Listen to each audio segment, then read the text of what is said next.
Hello friends and welcome back to my YouTube channel AR educational hub. और आज हम लोग बहुत सारे आप लोगों के लिए क्वेश्चंस लेकर के आए हैं जो कि नीट के लिए बहुत ही इम्पॉर्टेंट है। और नीट के साथ साथ ये आपकी जो स्टेट लेवल पे जो कॉम्पिटिटिव एग्ज़ाम्स होती हैं उनके लिए भी इम्पॉर्टेंट है, क्योंकि दोनों की नीट की और आपकी जो स्टेट लेवल के जो एग्ज़ाम है उन दोनों की सिलेबस ऑलमोस्ट सेम होती है। और जो नीट में पूछी जाती है बहुत बार उस एग्ज़ाम में भी पूछी जाती है। अगर आप नीट के लिए तैयारी कर रहे हो तो आपकी स्टेट लेवल की भी एग्ज़ाम आपकी हो जाती हैं। तो अगर आपको कुछ वैसा करना है, जैसे कि अगर मान लीजिए नीट को भी देना चाहते हो आप और साथ साथ अपने स्टेट लेवल के एग्ज़ाम की भी प्रिपरेशन करना चाहते हो फॉर बैकअप प्लान, तो आप लोग इस वीडियो को ज़रूर देखें। हमने बहुत सारे क्वेश्चंस लाए हैं और हाँ, इस वीडियो में आप लोगों को सिर्फ क्वेश्चंस बताए जाएंगे। आप लोग कोशिश करना सारे क्वेश्चंस को एक एक मिनट में सॉल्व करने का और इसके आंसर लिख के रखना। और हम लोग इस क्वेश्चन की जो आंसर है वो अपने टेलीग्राम ग्रुप में सेंड कर देंगे। जो भी आप लोग टेलीग्राम ग्रुप ज्वाइन नहीं किए हो वो प्लीज़ ज्वाइन कर लेना। और इसकी लिंक जो है डिस्क्रिप्शन में दी हुई है। वहाँ पे अब रोज़ बहुत सारे क्वेश्चंस पोस्ट किए जाते हैं जो कि बहुत ही इम्पॉर्टेंट है। तो चलिए हम लोग स्टार्ट करते हैं। First is match the following and choose the correct option. Brain meninges position on brain. ये थोड़ी सी यहाँ गलत हो गई है, मेनिंग्स नहीं, ये मेनिंजेस होंगी, ठीक है। इसकी जो हमें पोजीशन इसमें बतानी है, लाइक ड्यूरा मैटर की एक होती है, इसमें एक सीरीज़ होती है इनर मोस्ट से आउटर मोस्ट। तो आपको बताना है इसमें इनर मोस्ट कौन है, आउटर मोस्ट कौन है। इसे आप लोगों को मैच करके फिर अपने ऑप्शन को चेक कर लेना, जो भी करेक्ट होगा उसे लिख करके रख लेना। Okay, then second question is potential difference across resting membrane is negatively charge, this is due to more permeability of following ions. तो ये तो आप लोगों को पता होगा, जो पोटेंशियल डिफरेंस है वो नेगेटिवली चार्ज होती है। अब वो किस आयन के परमेबिलिटी के चलते होती हैं। काफ़ी आसान क्वेश्चन है, बहुत कॉमनली ये मतलब बहुत बार नीट में पूछा गया है। ऑप्शन है calcium, chloride, potassium and phosphoric acid. उसके बाद next question is what will be the function of sodium potassium pump. It maintains positive charge inside the cell, it transport 3 sodium outward, it transport 3 potassium inward, it transport 2 potassium outward and 3 sodium inwards. तो ये थोड़ा सा confusing होता है, कुछ लोग भले इसे याद कर लेते हैं, कुछ लोग नहीं याद कर पाते हैं और इसे जस्ट रिवर्स करके आ जाते हैं एग्ज़ाम में। तो इसके लिए एक छोटी सी एक ट्रिक भी है, वो भी आप लोगों को टेलीग्राम ग्रुप के साथ जब इस आंसर को हम लोग भेजेंगे ना, तो उसी में हम लोग इसकी एक छोटी सी ट्रिक है याद रखने की, वो हम लोग उसी में सेंड कर देंगे। उसके बाद है fourth question is which of the following part of brain has very convoluted surface and responsible for body balance. Very easy question. Options are pons, medulla oblongata, cerebellum and midbrain. I hope कि आप लोग इससे almost लोग इसे सही करोगे। Then fifth question is if the corpus callosum is removed in mammalian brain, then what will be affected? Coordination of cerebrum, involuntary activity of the brain, coordination of cerebellum, behavior and emotional disturbances.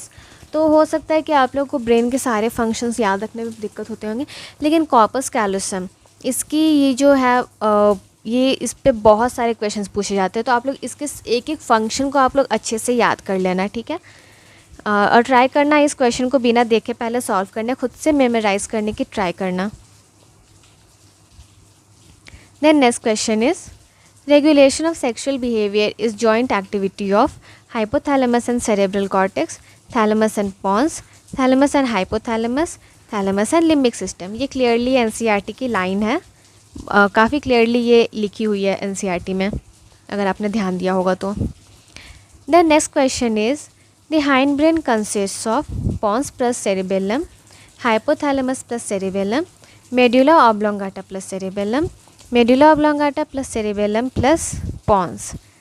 तो इसे आप लोग थोड़ा अच्छे से करना और इसे आप लोग ब्रेन स्टेम से कंफ्यूज मत करना। क्योंकि ब्रेन स्टेम से कुछ लोग इसे कंफ्यूज कर जाते हैं, उसका जो ऑप्शन होते हैं उसे कभी कभी हाइंड ब्रेन में जस्ट जो ब्रेन स्टेम है उससे पूरी हाइंड ब्रेन नहीं आती, उसमें हाइंड ब्रेन की कुछ पार्ट्स आती हैं। तो लोग कभी कभी कंफ्यूज होकर उसमें ये समझ लेते हैं कि हाइंड ब्रेन बस उतना ही है, लेकिन वैसा होता नहीं। हाइंड ब्रेन में ब्रेन स्टेम में पूरी हाइंड ब्रेन नहीं आती है, उसमें सिर्फ उसकी एक पार्ट आती है। तो आप लोग इसमें ध्यान रखना कि पूरे हाइंड ब्रेन में क्या क्या होता है, ये पूछा गया है। Then next question is the dorsal portion of the midbrain consists of 4 round swellings called cerebral aqueduct, corpus callosum, corpora quadrigemina, corpora bigemina. Very easy question. खाली वैसे आप लोग इसके ऑप्शन में कंफ्यूज हो सकते हो, लेकिन ये बहुत इजी क्वेश्चन है। Then question number 9 is vestibulotrochlear nerve is a nerve. A is something like fill in the blanks type question is this. A क्या है वहाँ पे आपको बताना है। लाइक cranial nerves होते हैं 1 to 12, तो इसमें ये कौन सी नंबर की नर्व है वो आप लोग यहाँ पे ये बताना है ए में। Which provide sensation to B, ये बताना है वो किस पार्ट को आखिर सेंसेशन प्रोवाइड करती है। ठीक है, तो ये आप लोग ऑप्शन देख करके इससे बता देना। ऐसे वैसे ही आप लोग को वेस्टिब्यूलोट्रोक्लियर देख करके समझ आ जाना चाहिए। Then question number 10 is afferent nerve fibers carry impulses from 1 central nervous system to central nervous system. ये एक्चुअली थोड़ा सा रीड करने में कन्फ्यूज़न हो सकती है क्योंकि इसमें कहीं भी स्पेस नहीं दिया हुआ है। That is central nervous system to central nervous system, and second is receptors to central nervous system, third is central nervous system to muscles, and fourth is central nervous system to receptors. Then question number 11th, which of the following are the names of 5th, 7th and 12th cranial nerves respectively. तो respectively जब भी ये word आती है तो आप लोगों को हमेशा ध्यान रखना है कि जहाँ 5th लिखी हुई है तो आपको पहले चूज़ करना है कि 5th लिखी हुई है तो उस पर जो नर्व आएगी वो इस ऑप्शन में, जो भी ऑप्शन है, सपोज़ कि अगर एक ऑप्शन नंबर 1 है तो जो अगर ये 5th है और अगर ये फेशियल है तो ये यहाँ फर्स्ट में आनी चाहिए। 7th अगर मान लीजिए ग्लोसोफेरिंजियल है तो वो 7th में रहनी चाहिए। 12th अगर ऑप्टिक है तो वो 3rd में ही होनी चाहिए। 12th 3rd में लिखिए तो ऑप्टिक भी 3rd में रहेगी। रिस्पेक्टिवली का मतलब ये होता है। बहुत बार आप लोग एग्ज़ाम में कंफ्यूज कर जाते हो और बस फर्स्ट ऑप्शन देख लो कि हाँ ये सारी नर्व मैच कर रही है और आप लोग फट से उसे टिक मार देते हो और आप लोग का ऑप्शन वो गलत हो जाता है। तो आप लोग इसे थोड़ा ध्यान रखना। और 5th, 7th and 12th cranial nerve, 7th cranial nerve is very important, आप लोग इसे अच्छे से पढ़ना। देन क्वेश्चन नंबर 12, इसमें सारी ऑप्शन नहीं है, आगे दिखा दूंगी। Spinal reflexes are involuntary and spontaneous in nature. Select the incorrect option from the options given below. तो ये ध्यान रखना है, यहाँ ये क्वेश्चन में लिखा हो इनकरेक्ट ऑप्शन। आप लोग इसमें से करेक्ट खोज कर कंफ्यूज मत होना कि इसमें बहुत सारी ऑप्शंस करेक्ट दी हुई हैं। आप लोगों को एक सिर्फ इनकरेक्ट ऑप्शन बतानी है इसमें, ठीक है। First option is all spinal reflex are involuntary but all involuntary reflexes are not spinal reflex. Knee jerk reflex is a type of spinal reflex. Previous experience is not required in unconditional reflexes, whereas it is required in conditional reflexes. And fourth is urgency is required in those reflexes which are generally completed by the help of brain. तो यहाँ एक साथ ही options हैं, आप लोग देख लेना इसमें कौन सी ऑप्शन करेक्ट है। वैसे फ़र्स्ट ऑप्शन आप लोग अगर पढ़ोगे तो काफ़ी कंफ्यूज हो जाओगे, बट कोई बात नहीं, आप लोगों को एग्ज़ाम में भी ऐसे कंफ्यूज किया जाता है। देन 13th नंबर, चूज़ द इनकरेक्ट मैच। इसमें आप लोगों को जस्ट इनकरेक्ट मैच बतानी है। जैसे अगर सेरिब्रम है तो वो वॉलंटरी एक्टिविटी में इन्वॉल्व है या नहीं, मेड्यूला है तो इनवॉलंटरी एक्टिविटी में इन्वॉल्व है या नहीं। हो सकता है सेरिब्रम और मेड्यूला की जो ये एक्टिविटी दी हुई हो रिवर्स कर दी गई हो या किसी एक की गलत कर दी गई हो, तो आप लोगों को इनकरेक्ट बताना है। Then 14th, part of brain which receives and integrates visual, tactile and auditory inputs. तो ये आप लोग देख लेना, ब्रेन की एक एक पार्ट बहुत इंपॉर्टेंट है, इस चैप्टर को अच्छे से करना, बहुत सारे क्वेश्चन इससे पूछे जाते हैं. Then question number 15, which of the following regions of the brain is incorrectly paired with its function. यहाँ अगेन इनकरेक्टली मतलब इनकरेक्टली पेयर्ड है, वो बताना है. ठीक है, करेक्टली मत बताना, आप लोग ध्यान देना इस पर. Then question number 16 is, which statement is false? First option is, neurons are excitable cells because their membrane is in polarized state. Myelinated nerve fibers are not found in spinal and cranial nerves. Then neurons can detect, receive and transmit different kinds of stimuli. And then fourth is, unipolar neurons are usually found in embryonic stage. So which statement is false? Not which statement is true. तो true आपको नहीं, इसमें false बतानी है. Again, which of the following statement is incorrect. तो ये जब आप लोग क्वेश्चन हर जगह देख रहे हैं, हम लोगों ने तो मेनली इनकरेक्ट और फॉल्स की डाली है, तो आप लोगों ने कभी कभी एग्जाम में ऐसे कंफ्यूज किया जा सकता है. विच of the following statement is not incorrect. Not incorrect जब ये लिख दिया जाता है ना, तो वहाँ पे हमेशा हमारा ध्यान जाता है इनकरेक्ट पे, और हम लोग कौन सी उसमें इनकरेक्ट है वो बता देते हैं, और उसको देखकर कंफ्यूज भी होते रहते हैं ऑप्शन से कि ऐसा कैसे हो सकता है. लेकिन क्वेश्चन हमेशा ध्यान से पढ़ना, इज़ इनकरेक्ट या फिर इज़ नॉट इनकरेक्ट, या फिर कभी लिख देता है is not correct. Okay, so options are, the origin of the nervous system is the ectodermal. The speed of impulse transmission is inversely proportional to the diameter of the axon. थोड़ा सा इसमें ध्यान दीजिएगा, स्पेस की थोड़ी problem है यहाँ, हमारा स्पेस प्रोवाइड नहीं किया गया है. और उसके बाद थर्ड ऑप्शन है, high speed transmission is facilitated bye saltatory propagation of the impulse at the nodes of Ranvier. And fourth option is, neurons have a resting potential across the cell axolemma. And then question number 18 is, limbic system is a part of. Very easy question, काफ़ी easy question, बहुत बार पूछी गई है. Then question number 19 is, which of the following statement is false. अब इसमें भी आप लोग देख लेना, इसमें फॉल्स स्टेटमेंट कौन सी है वो आप लोग लिख कर रखना. Then question number 20, correct sequence of mechanism of vision is light. इसमें देखना, इसमें हमने बहुत सारी इनकरेक्ट डाला, अब अचानक से करेक्ट आ गया, तो इसमें आप लोग कंफ्यूज नहीं होना. करेक्ट इनकरेक्ट हमेशा अच्छे से ध्यान से देखना.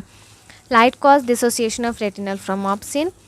ये एक रिएक्शन होती है ना, ये एनसीईआरटी में आपकी दी होंगी, इसे ध्यान से पढ़ना, कभी कभी क्वेश्चन आती है. Second is potential difference generated in photoreceptor cell. membrane permeability change, ganglionic cell generate action potential, visual cortex analyze action potential. इसकी करेक्ट सीक्वेंस क्या होंगी आप लोगों को ये बताना है. Then question number 21 is, in mammalian ear a membranous structure separates the scala vestibuli and scala media is. तो ये जो है क्वेश्चन, इसमें आप लोग बेसिलर मेम्ब्रेन एंड रेजनस मेम्ब्रेन में थोड़े कंफ्यूज हो सकते हो, क्योंकि मेनली स्टूडेंट्स इसी में कंफ्यूज होते हैं कि दोनों मेम्ब्रेन किसे किसे सेपरेट करती हैं, हमेशा कंफ्यूज होते हैं. आप लोग इसके लिए कोई ट्रिक बना सकते हो याद रखने के लिए.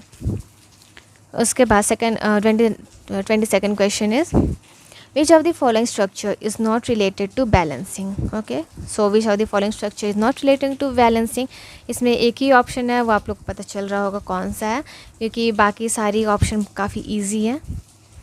Then 23rd, which of the following receptors are responsible for maintenance of balance of body and posture.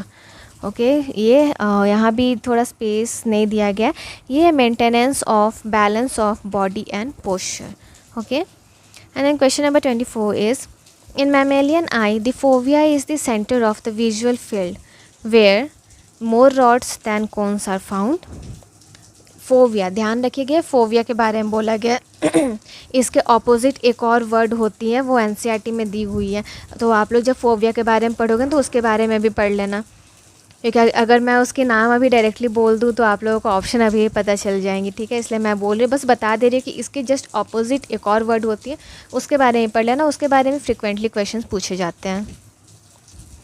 And today's last question is, which part of brain is related with coordination of involuntary muscle activities? Okay, so this is your last question. आप लोग please try करना कि question को एक minute में ही या उससे भी कम में सॉल्व कर ले, क्योंकि नीट के एग्ज़ाम में ना उतना टाइम नहीं मिल पाता है बायो के लिए। आप लोग को 1 मिनट में बहुत सारे क्वेश्चन सॉल्व करने होते हैं। तो आप लोग अभी अगर ज़्यादा प्रैक्टिस नहीं की हो तो पहले आप लोग तो ट्राई करो कि 1-1 मिनट लेकर के कि 1 मिनट में एक क्वेश्चन बना ही लें।